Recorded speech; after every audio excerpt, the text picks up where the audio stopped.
doing. It's about fraud, having to do with all the fraud that's taking place in our country. And we have two people that are extremely brilliant and just very talented, and they're going to be put in charge. But I'd like to ask Will, if you would, to give a little description of what we're signing, the executive order, and then I'll ask J.D. to speak. Yes, sir. As you stated in your State of the Union address, in light of widespread revelations of fraud in federally funded programs in states like Minnesota and California, this executive order in front of you will establish a new task force aimed at rooting out that fraud, returning potentially billions or tens of billions or even hundreds of billions of dollars to the American taxpayer. This task force will be chaired by the Vice President. The Vice Chairman will be the head of the FTC, Andrew Ferguson, who's with us here as well today. But this is going to launch a whole-of-government approach to rooting out the very serious problem of fraud in federally funded programs around the country. As an example, you've been seeing it, and seeing it pretty big in Minnesota, $19 billion. But that's only for one little aspect of the fraud. It's $19 billion, and California, as they say, is 10 times worse, and other states are 10. And this is not a Republican-Democrat thing. This is wherever it's taking place. It seems that it's usually in blue states. If it's in a red state, we're going there too. But it seems that it's heavily, heavily, heavily Democrat. And what they've done is so sad. When you look at the Minnesota scam, a lot of it has to do with Somalia. Nobody's calling out anybody, but a lot of it has to do, but it's Somalia and plenty of others. And I believe the governor is complicit. I believe Ilhan Omar is complicit. I believe that your Attorney General is complicit. And if they are, you're going to hopefully find out about it, and you're going to have to do what you have to do. If we found half of the fraud that's taking place in this country, and I think you have a chance of doing that, we would have much more than a balanced budget. That's the kind of numbers you're talking about. The theft is incredible. And I think J.D. will make, and Andrew will make a charge later on that local states should handle nursing homes and all of these things, that the federal government shouldn't be involved in. It's too big. The federal government should handle military and a couple of other things. But when it comes to nursing homes, you saw where a young gentleman was going around and knocking on doors, and none of the nursing homes existed, none of the nurseries existed. The money that's being paid out, and the federal government pays for it. When you see all these people coming in illegally into our country, many criminals, many drug dealers, murderers, 11,888 murders, and you look at California, and more come in, and yet they never had money, and yet they pay them. You know why they pay them? Because the federal government is charged with paying. We're not paying them anymore, and I said that. So these two really smart guys are going to be, I think it's going to, hopefully it's going to be J.D.'s. This will not be like a Kamala, where she was put in charge of the border, and she never went there, J.D., right? You promise? I promise, sir. Remember, Kamala was put in charge. She was the border czar. She never went to the border. She never called any of the great Border Patrol. The Border Patrol testified. We never spoke to her in 4 years. And that was a disaster. But this is different. This is a different group of people. I think maybe before J.D., I'll ask Stephen Miller to say a few words to you, please. Thank you, Mr. President. Well, under President Trump's leadership, as we've seen, the illegal flow across the southern border was stopped completely. But what we found since President Trump came into office is that the Democrats have set up a system to funnel hundreds of billions and ultimately trillions of dollars to migrants that are in our country, oftentimes from places like Somalia. So as an example, ICE recently asked a group of illegal immigrants that were in detention whether or not they were receiving Medicaid. Half of them raised their hands and volunteered that they were on Medicaid. Just volunteered that. These aren't the ones who were hiding it, right? They also asked illegal aliens how they paid their medical bills, and they said that if they don't have Medicaid, they go to hospitals, they get free care there, and they bill it to the taxpayers. So they aren't paying for any of their own health care in this country. This is one example. And we've seen this over and over and over again. So under President Trump's leadership, and then, of course, with J.D. and the head of the FTC, Andrew Ferguson, we're going to see the first ever effort in American history to reclaim the ultimately trillions of dollars that were stolen from taxpayers. I believe, and I know President Trump believes, that when this theft is exposed, we will see that if all of it were stopped, it would be enough to balance the budget. The extraction of wealth from American taxpayers to people who don't belong here is the primary cause of the national debt, and this is the first ever effort to shut that down. Thank you, Mr. President. First ever. And everyone knows they've been cheating for years.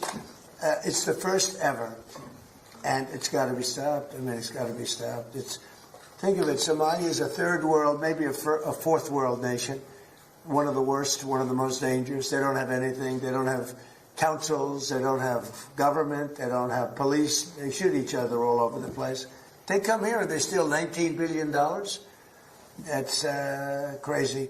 And Ilhan Omar, I hope this is part of it, but she married her brother, supposedly. I mean, there's a lot of documentation. That means she's here illegally and she's a congresswoman. And I hope you're going to be looking at that, or somebody is, all right? Because she's one of the ringleaders here. She's bad news, really bad news. She's so bad for our country. Anyway, J.D., please say a few words. Yes, sir. Well, thank you, Mr. President. This is a very important whole-of-government approach to tackle the fraud problem. And let me just tell one story. One of the things that even before this executive order was signed that we were able to stop under the president's leadership is we saw evidence that in Minneapolis there were Somalis, primarily illegal immigrants, who were defrauding a Medicaid program that was meant to go to autistic children. So they were taking children who were supposed to get benefits, and they were claiming that their kids were actually autistic even though they weren't. And what did this mean? This meant two things. Number one, you had a lot of people getting rich off of the fraud while American citizens got poor. And the second thing that it meant is that you had autistic kids in Minneapolis, in suburban Minneapolis, who weren't getting benefits they needed because Somali fraudsters were literally stealing out of their pocket. It's got to stop. And unfortunately, that kind of fraud is one example of probably hundreds just within the state of Minneapolis, and then it's repeated and replayed all over the United States of America. When we first started talking about this problem, the president made it very clear he wanted us to take the fraud problem seriously because nobody had until he was president. We started to figure out one big hole that existed is that the agencies of the government weren't actually talking to each other.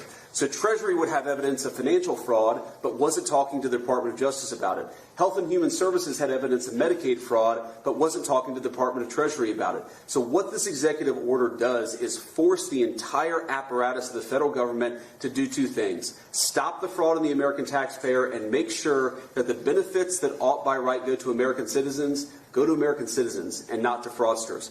Andrew Ferguson will be the vice chair and is going to do a great job. If you're curious what's the difference between the vice chair and the vice chair is going to do all the work, and I'm going to take all the credit. Andrew.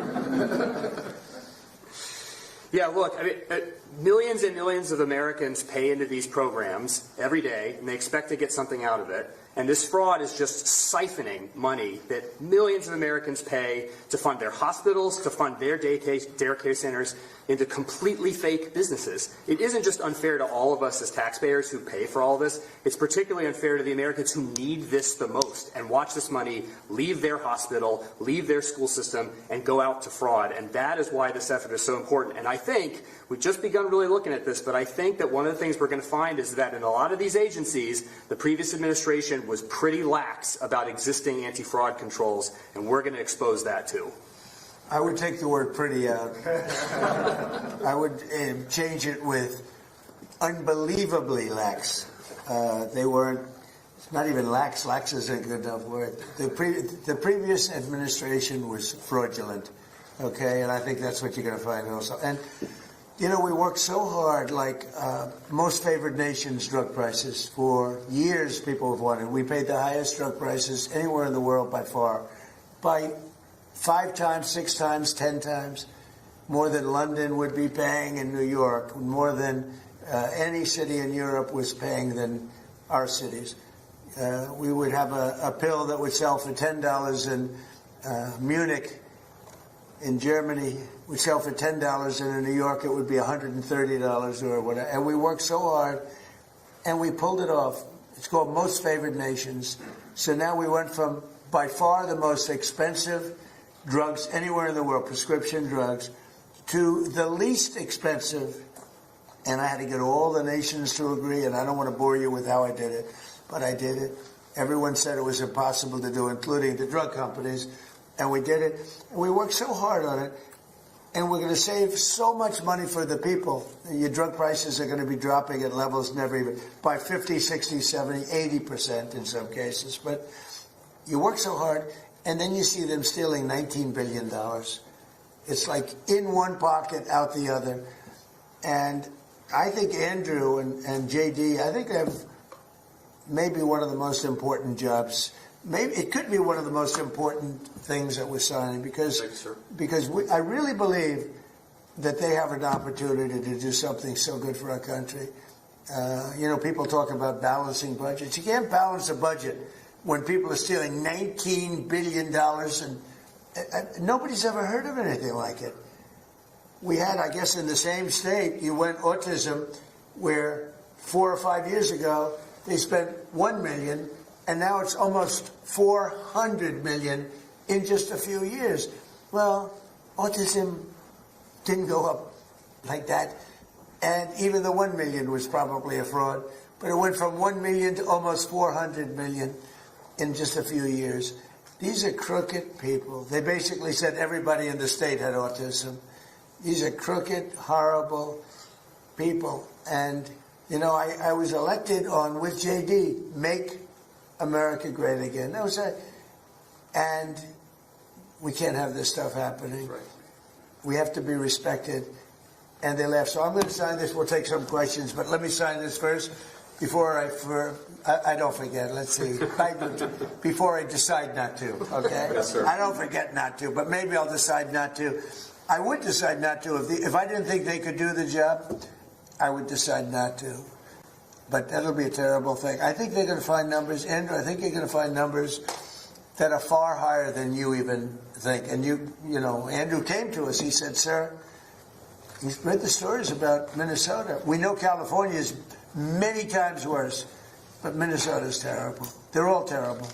Those cities are terrible. New York is terrible. What's going on in Chicago, Illinois, with that slob of a governor is terrible. And the kind of money we're talking about is just country changing. It's country changing money.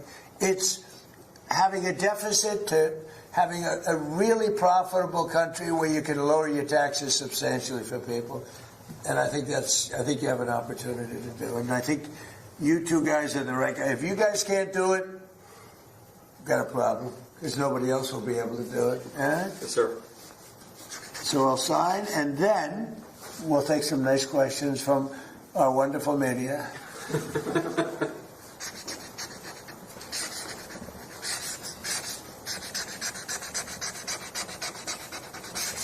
Okay. Good one.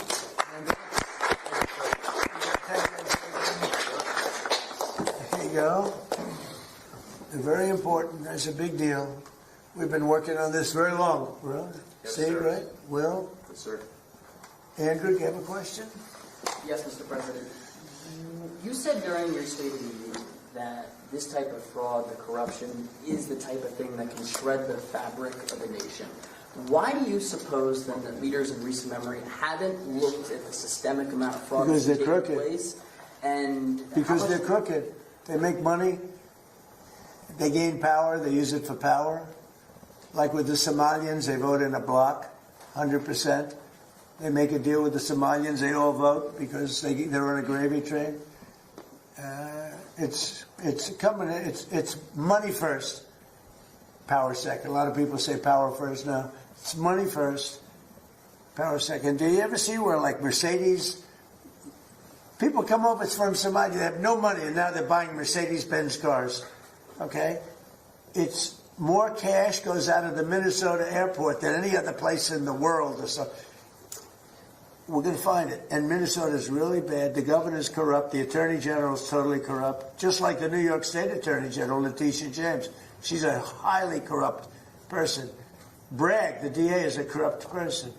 They're all corrupt. These are corrupt people. And we got too many of them in our country. And we have to expose them. And we have to catch them. And if these two guys can't, these are high IQ people. I've always liked high IQ. These are high IQ people. If they Don't do it. We're going to go a long way, fellas, to find somebody else that's going to. We have no choice. If honestly, and they may not do a good job. If they don't do a good job, Thank you, sir. no, it's possible. If they don't do a good job, the country's sort of in trouble. Yes, go ahead. Thanks, sir. Two questions for the And I think they're going to do a great job. Go ahead. First, Mr. Vice President, Democrats are already calling you the fraud czar. What's your reaction to that title? And then second, Good time. given I like your it. past skepticism of foreign adventurism, are you completely on board with the current war in Iran? So I like fraud czar. It's certainly what we're going to do. And look, we have to do it. As the president said, this is a problem that has festered in this country for far too long, and far too few people have actually wanted to do anything about it. That's what makes this administration different, is that we actually tackle the problems the American people have been confronting. So I'm very happy about it. And look, I think that I know what you're trying to do, Phil. You're trying to drive a wedge between members of the administration, between me and the president. What the president said consistently, going back to 2015, and I agreed with him, is that Iran should not have a nuclear weapon. We have taken this military action under the president's leadership. I think all of us, whether you're a Democrat or Republican, should pray for its success and pray for the safety of our troops. That's the approach that I've taken. Make it as successful as possible. So there's no hesitation, given your past statements, with the current operation? What do you mean there's no hesitation with my On your past part, statements? Given your skepticism of foreign adventurism, you were a critic of the global war on terror previously.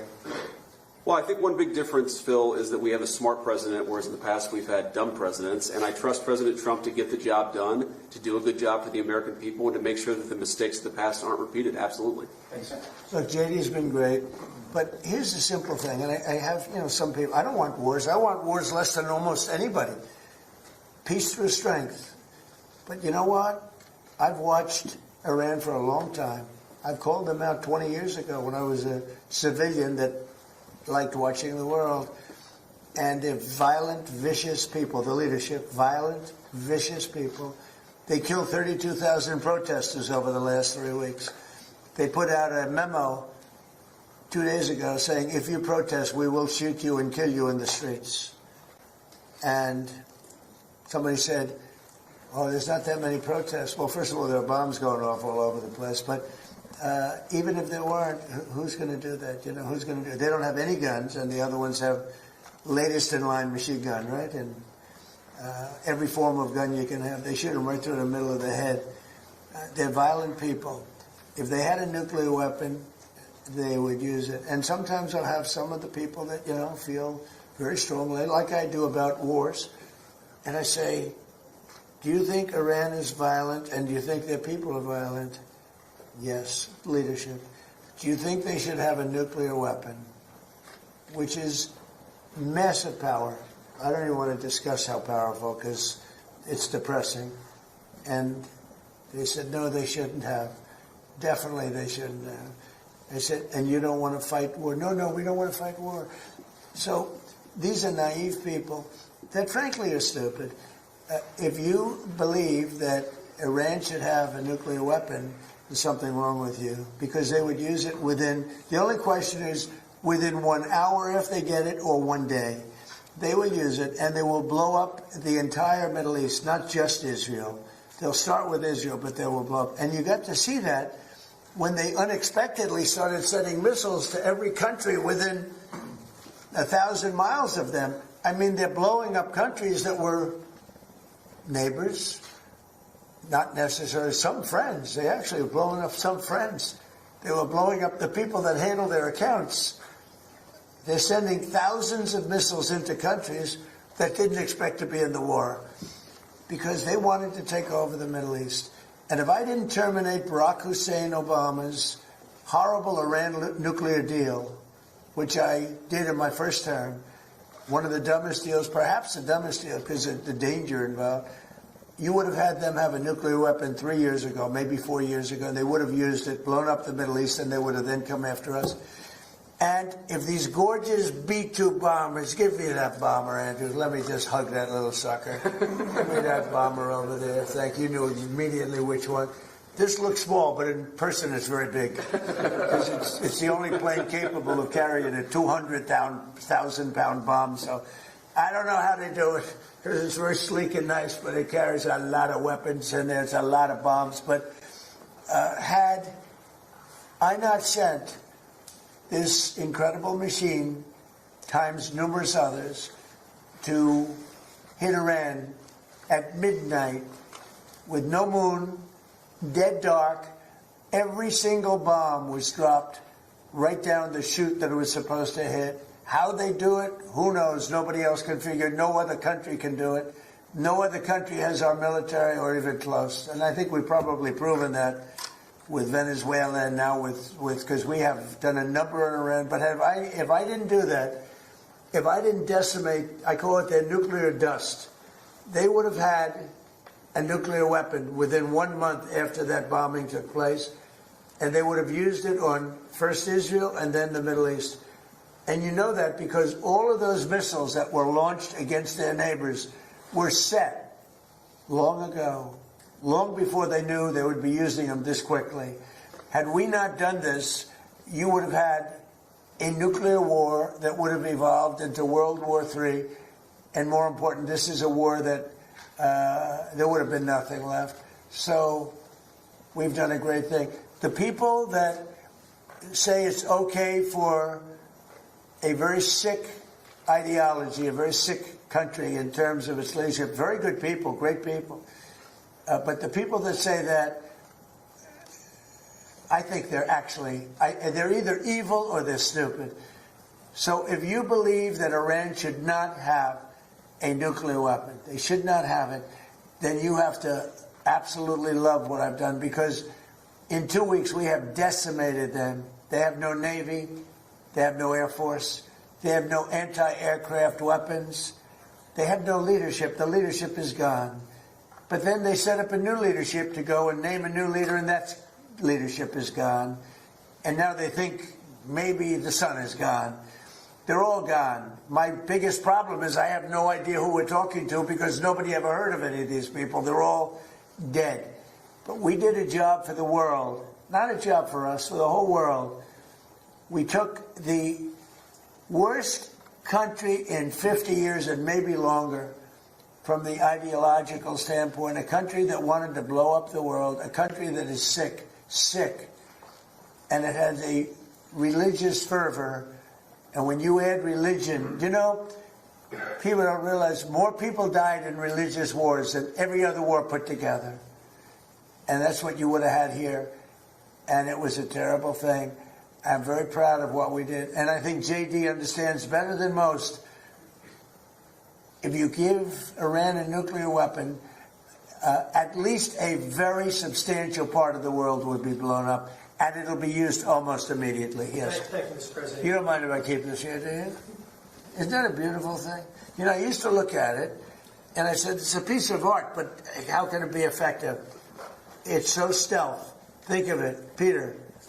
1 in the morning, it flies in, and they say, sir, they're in Iranian airspace. And I say, oh, and I'm watching it from the Situation Room with a couple of other very smart people, including some good generals, real generals, not television generals.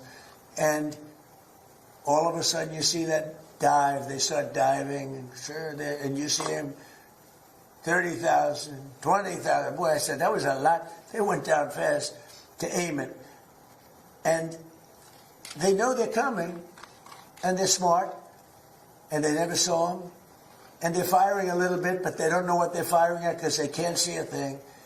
And then you hear the biggest explosions that anybody's ever heard. Those are the biggest bombs. Outside of nuclear, those are the biggest bombs. And you say, what technology we have. What a great country. I built it, largely, I built it during my first term. I built it. I didn't know I'd have to use it this much in my second term. But we had an incompetent president. We had an incompetent administration. And if that group of people in any form, whether it's Kamala, him, it doesn't matter, would have had another 4 years, we would have had no country left. Yeah, please. Thank you, Mr. President. You say you're doing a job for the rest of the world. In your conversations with your counterparts, are they thanking you? What are their conversations like when you talk about this military conflict that's taking place in Iran? Well, they should be thanking me because many of them get 90% China, as an example, should be thanking us, but I don't expect to thank you, but they should be thanking us. Japan gets 95%, China 91%. Many of the countries, South Korea gets a tremendous percentage of their oil and therefore their energy from the Straits, or as they call it, the Strait. And they should be not only thanking us, they should be helping us. What does surprise me is that they're not eager to help. There are a couple. We'll be announcing some names here. There are some that really were right up front. I would announce their name now, other than maybe they prefer it not being announced for whatever reason. I will say this: it's a lot easier to get people today than it was 2 weeks ago. 2 weeks ago, before we destroyed before we obliterated the country, before we took out, because they're down to about 8% of their missiles, they're down to a small portion of their drones, and we've demolished many of their factories where they make the missiles and the drones, and the rest are all following. Our military has been amazing. We hit Carg Island, took out every single thing in Carg Island except one thing. We left the pipes, because if we take out the pipes, it takes a long time to build them. And at some point, something is going to happen that's positive with respect to those pipes. But there are some countries that greatly disappointed me. And, I'm the one that got them to pay from 2% to 5% of GDP, NATO. And I get along great with those countries in NATO, but I always said, the problem with NATO is we'll always be there for them, but they'll never be there for us. And when I hear the UK, which was sort of considered the Rolls-Royce of allies, right? When you say they were the oldest and they were going to be there. And I say it would be really helpful if you'd send over a couple of ships, and if you have some minesweepers, which they do, it'd be very helpful. And the Prime Minister is a nice man. I think he's a very nice guy. He says, well, I'd like to ask my team. I said, you don't have to worry about a team. You don't have a team. You're the Prime Minister. You can make a decision. Well, I have to speak to my people. I said, you don't have to speak to anybody. So it was very disappointing. And then after we obliterated them and destroyed their military, the whole thing, and it became a much safer zone, he said, we're going to send over 2 aircraft carriers. I said, I don't want them anymore. I don't want them after we win. I want them before we start. I don't need your aircraft carriers after we've already won. So, those things are very disappointing. And you have to remember, we have 45,000 troops in Japan. We have 45,000 troops in South Korea. We have 45,000, 50,000 troops in Germany. We defend all these countries. And then, do you have any minesweepers? And they say, well, would it be possible for us not to get involved? I've been saying it for a long time. This is the greatest thing to come out of this. We spend trillions and trillions of dollars on NATO to defend other countries. And I always said, but if it ever comes time to defend us, they're not going to be there. Many of them would not be there. And we're going to have to start thinking more wisely in this country. Some have been very good. 1 or 2 have been great. I'll tell you who the great ones are at the right time. But there have been some that were right up there, Peter. They were right up there. They wanted to do it so much. Go ahead, Peter. Thank you. You were talking about Iran a couple times today and what they did after Epic Fury began. You said they hit Qatar, Saudi Arabia, UAE, Bahrain, Kuwait. Nobody expected that. We were shocked. Are you surprised that nobody briefed you ahead of time that might be their retaliation? Nobody, no. The greatest experts, nobody thought they were going to hit. They were, I wouldn't say friendly countries. They were like neutral. They lived with them for years. Peter, they were going to take over the Middle East. They were going to knock out Israel with their nuclear weapon. But after we knocked out their nuclear potential weapon, they started building missiles, thousands and thousands of missiles. And they were going to do it with missiles while they developed. These are sick people. While they developed nuclear, somehow they were going to start at a different site, because that site was, you saw the site, the mountain. They were going to go into a certain area, which we know exactly where it is, and they were going to do that. And it's incredible what we've done. I tell you, the job we've done. If I didn't terminate Barack Hussein Obama's Iran nuclear deal, you would right now Well, Israel would be gone. It would be incinerated, and probably the Middle East likewise. And remember, they have all of those missiles. And I heard they were sending missiles to UAE. I said, that's strange. You know, UAE is like the banker for Iran. They're like the banker. Qatar, their neighbors, they got along okay. Saudi Arabia. All of a sudden, Kuwait is getting hit. Bahrain is getting, all these countries are getting hit. There was no expert that would say that was going to happen. It's not a question of like, gee, should you have known? And if we did know, big deal. I mean, we have to do what we have to do. But we hit them so hard like nobody's ever been hit. We hit them very hard. And we've extinguished most of their missiles. We've extinguished most of their drones. We've extinguished most of the places where the missiles and the drones are built. We've fully extinguished 2 layers of leadership and probably a third, if you believe some stories. So we only have one thing, to have a little choke point, and they've used it very well for years, but it doesn't work. But I think this, if some of these countries that we've been good to for years, and maybe more important than that, some of these countries that get 90% and 95% of their energy from Hormuz, the Strait. Hormuz, a famous, wonderful, beautiful place, but you wouldn't want to be necessarily sailing a boat there right now. I would not. Okay, you know why? Not because of them, because of us. Because we've taken out their entire Navy. We've taken out every one of their drone, they call it a drone layer, a mine layer. There's specific boats that are meant to put mines on. How would you like to have a nation that has 22 boats where their sole function, they're very different looking boats. You wouldn't want one for your family. They're not pretty. Their sole function is to lift a mine into the water and drop it a certain number of feet down. But they had 22 of them. We've taken out all of them. But you can probably drop them off on the boats. So we don't even know. By the way, we don't know that any mines have even been dropped. But the thought that they would scares people that have billion-dollar ships. Yeah, please.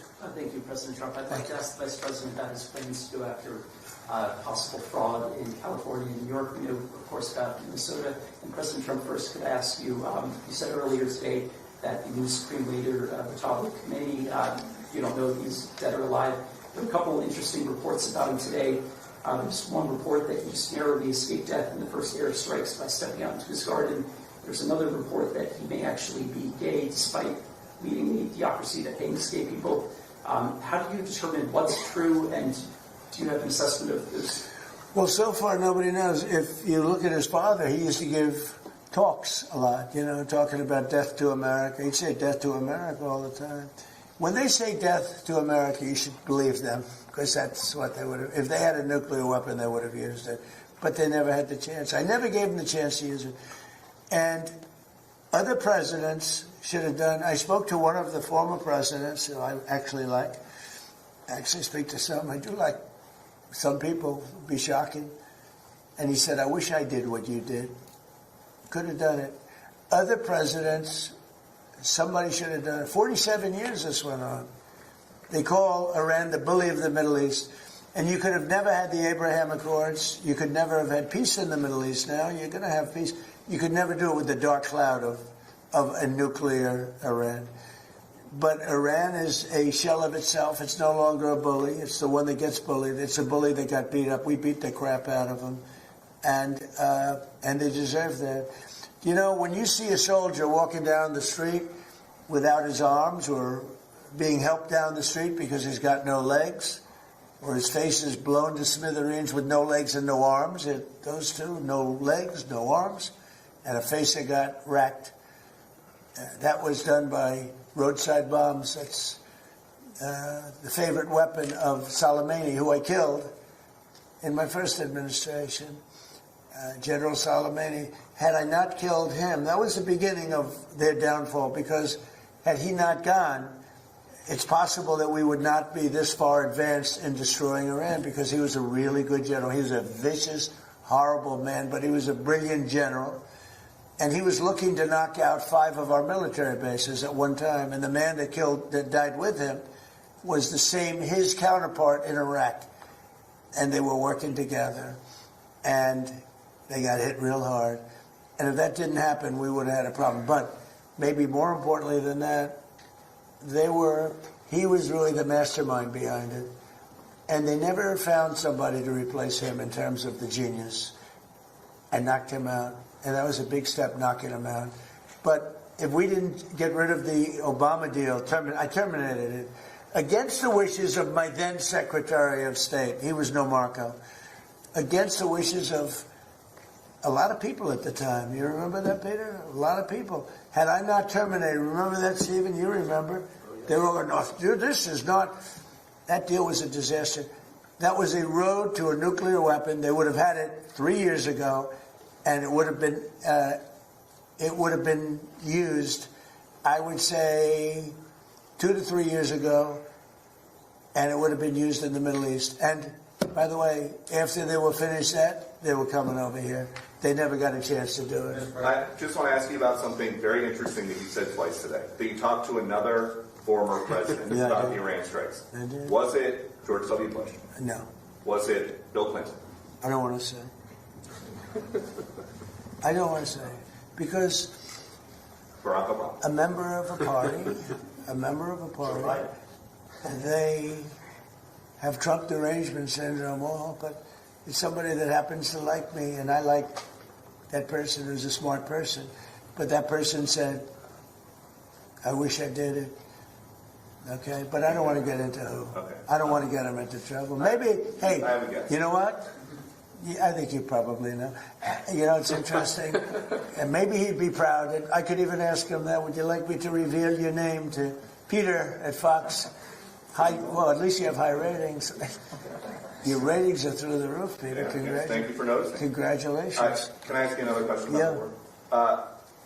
If Iran, as you said, totally obliterated, got the missiles, got the first 2 rounds of leadership, Air Force gone, Navy gone, can we wrap this war up this week? Yeah, sure. Okay. Will we? I don't think so, but it'll be soon. Won't be long. And we're going to have a much safer world when it's wrapped up. It'll be wrapped up soon. We're going to have a much safer world. I had an obligation to do this. I didn't want to, I call it an excursion. I didn't want to make this journey. We had the highest stock market in history. We had low gas prices. Everything was good. And I know exactly. I know what, you're going to do it. And people are going to raise the price of oil. And that's good. But I know that. But that's a very small thing compared to allowing them to have. You want to see a stock market go down? Start letting them hit you with nukes, okay? I think, I said it this morning, I think it's a very small price to pay. And frankly, I thought it was going to go down much more, if you want to know the truth. I assumed that it was going to go down much more, only because people don't understand to a large, it's a big chess game at a very high level. It's a very high level chess, the highest. And I'm dealing with very smart players. These are smart people. They don't get there. When you deal with some of these people, you're dealing with high level intellect, very high IQ people. These are not Jasmine Crockett and her group. These are smart people. These are really smart people, and violent people, and vicious people, and some very nice people. And some are very nice but violent. They turn violent. But you know what? If I didn't do what I did, we would have been hit. Number one, very important, was the termination of Obama's horrible deal. And number two, this beautiful plane hitting them 8 months ago, whatever it was, and taking out their nuclear capacity. That totally threw them for a loop. If they had that bomb at either time, 5 years ago or 7 months ago, if they had that bomb would have been used almost immediately. Mr. President, 2 questions on domestic policy, bringing it close to home. First of all, the Save America Act. What are you expecting this week when this vote takes place in the U.S. Senate? Will the Vice President's vote be necessary? I think it's imperative that it gets done. I'm not sure it is. The Democrats have horrible policy. It's just incredible. But they stick together. It's the one thing they do. their Supreme Court members stick together. Those appointed by a Democrat stick together. If Barack Hussein Obama appoints a member of the Supreme Court, that member never goes against him. And they're proud about it. They say, I don't give a damn if it's good or bad. That man appointed me, and I'm never going to let him down. I don't say that's right, wrong. I just say they stick together. Republicans go the opposite way. If Donald Trump appointed me, I'm going to show the world that I can be totally just and I can be independent of Donald Trump. He's not controlling me.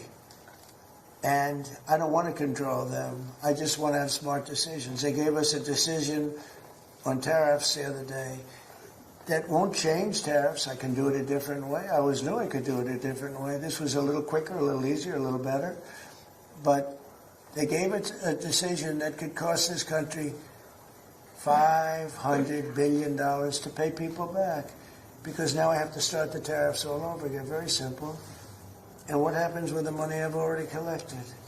Why didn't they say, starting from now, go the other way? $500 billion, perhaps. It's so sad. But one thing about the Democrats, they stick together like glue. They impeached me twice for absolutely no reason, unanimously. Fortunately, the Republicans stuck together, and it was something. It was pretty wild. But the Democrats have horrible policy, transgender for everybody, open borders, men playing in women's sports. But the one thing they do have is they stick together, no matter how bad the policy. It's embarrassing to watch them try to defend it.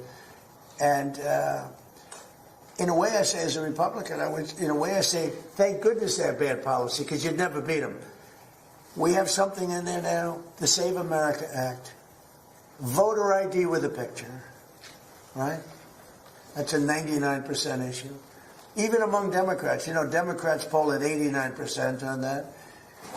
And then they have proof of citizenship. And then they have no mail-in ballots. No mail-in ballots. We have no mail-in. You go to California, they send out like 38 million ballots. Some Democrats get 7, 8 ballots. Republicans are a lot of times calling in, where's my ballot, where's my ballot? They're lucky to get one. Jimmy Carter, probably the greatest thing he ever did. I thought he was a nice man, not a great president, to put it mildly. How did his attack work out in Iran? Not too good. I think ours is slightly better, wouldn't you say? But Jimmy Carter, the one thing he did after he left with Scoop Jackson and some others, they formed a very elite council, a committee that came out and said, very strongly, no mail-in ballots, because we're the only country in the world that has mail-in ballots like we do. The only country in the whole world. People have tried it. France tried it, and they went away. They're now doing paper ballots, watermark paper, which is very hard to cheat. So when you look at what happens with this country, we really have to fix it. That'll be very popular. The other thing we put in there, just as best of, I call it the best of Trump. We have the 3 things I just said, right? But then I added on no men playing in women's sports, and I added in no transgender surgery, the mutilation of our children. We have no mutilation of our children, no transgender. I think they say that's an 80% issue. I think they're 99% issues, but whether they're 80% or 99%. The problem is we have a couple of Republicans. They shouldn't be allowed. They're horrible people. And they're willing to vote against anything. And we have all the Democrats will vote against it. So I think it hurts the Democrats to vote against it, because I'm going to instruct all the Republicans to say that so-and-so that they're running against voted against the saving of our children from transgender mutilation, right? That's pretty unpopular. They want men and women's sports. That's pretty unpopular. They want voter ID, but the Democrats don't. Everybody wants voter ID. Everybody wants proof of citizenship. And most people don't want mail-in voting because they know it's a fraud. touches too many hands. I mean, the postman gets it, this one gets it, that one. So these are all issues that are in the 90s to 100. I would say some are virtually 100%. And the interesting thing is they're that way not only with the Republic. I'm not talking about leadership. I'm talking about they're that way also, most importantly, with the people. The people of our country want voter ID. The people of our country want proof of citizenship. And that includes 88%, 89% of Democrats. And I think the Republicans, Eric Schmidt, Rick Scott, Tim Scott, I speak to so many of them, they all want it. I hope John Thune can get it across the line. He's trying. I mean, he told me this morning, I spoke to him, he's trying. I think it'll be a very, very bad thing for our country if they don't. We're just asking for basic things. Think of it. You can't have voter ID. Do you know in California, if you ask a person to show their identification, they have the right to put you in jail. If you're an official and you say, may I please see your identification, you're subject to going to jail. That's how crazy it's gotten. With a low IQ person, you know, because Gavin Newsom has admitted that he has learning disabilities. Honestly, I'm all for people with learning disabilities, but not for my president. I think a president should not have learning disabilities, okay? And I know it's highly controversial to say such a horrible thing. The President of the United States, Gavin Newsom, admitted that he has learning disabilities, dyslexia, everything about him is dumb.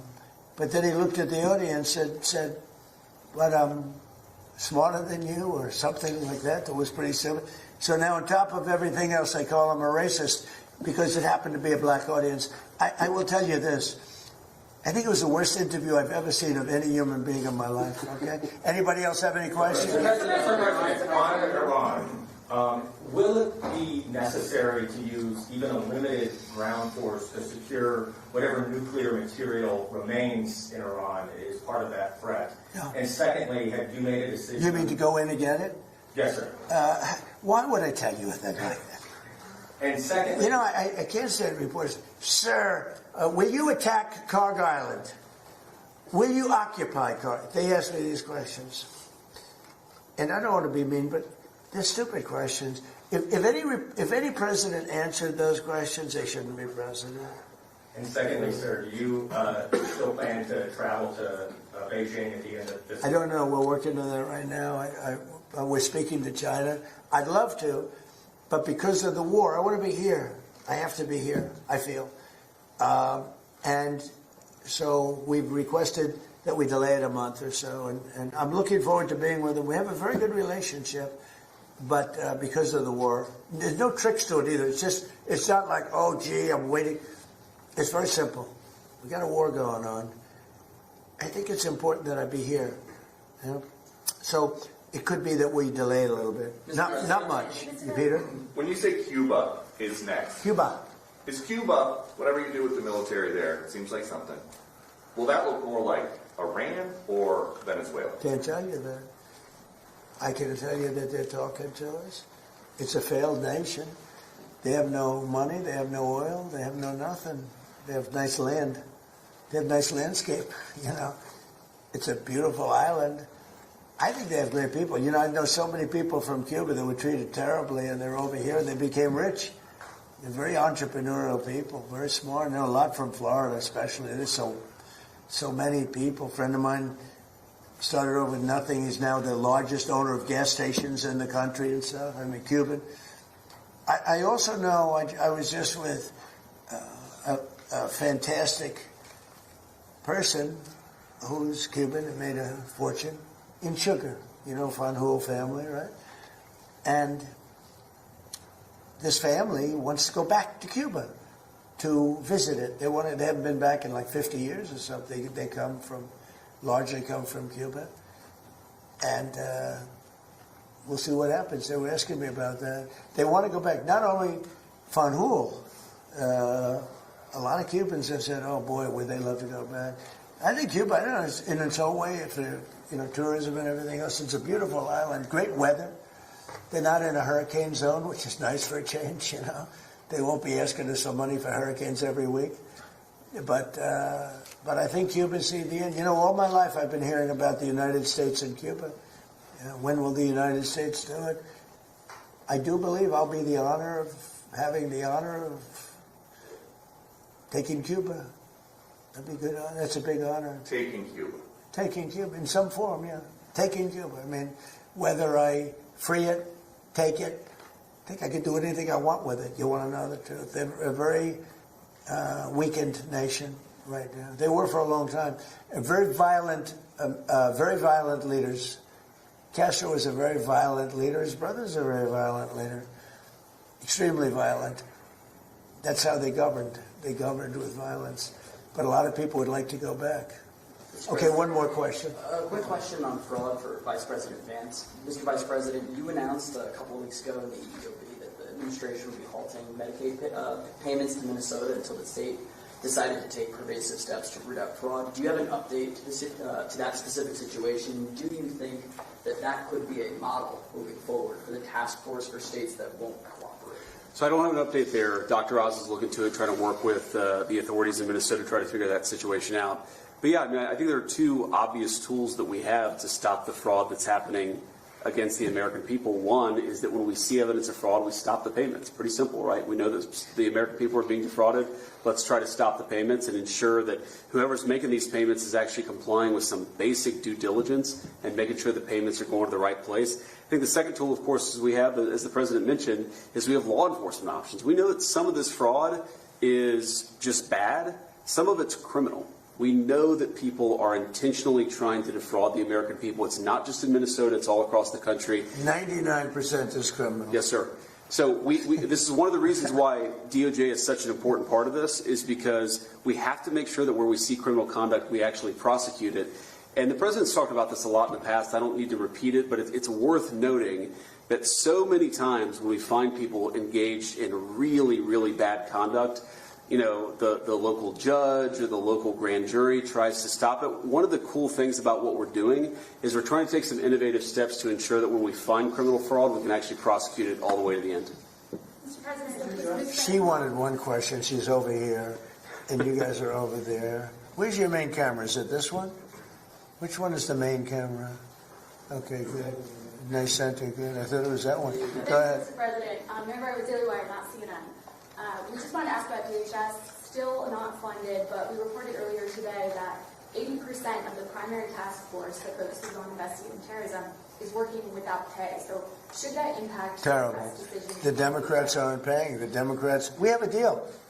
They just said we're not going to pay. We're not going to do anything, and it's terrible. The Democrats are terrible. You know, it'd be nice to get along, but for years this has been going on, not just with me. For years it's been going on. Different ideology, but also different tactics. Here we are, we're fighting big battles with a very tough enemy and winning nicely. And we're not allowed to have security in our country. It's crazy. The Democrats don't want to pay. These are bad people. These are not people that love our country, I can tell you that. They're very sick people. Thank you very much, everybody. Thank you. Thank you, sir. Thank you, guys. Thank you, guys. Thank you, press. Thanks for all the questions. Movie guys. Thank you. That's more than he said. That's more than it is. Biden in 4 years. That's right. Thank you, guys. Thank you very much. Thanks, Peter. See you, sir. Thank you. How are you? How are you? No complaints.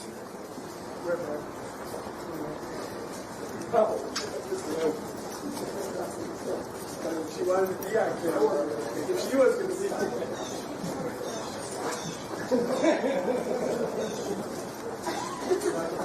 No. It's like...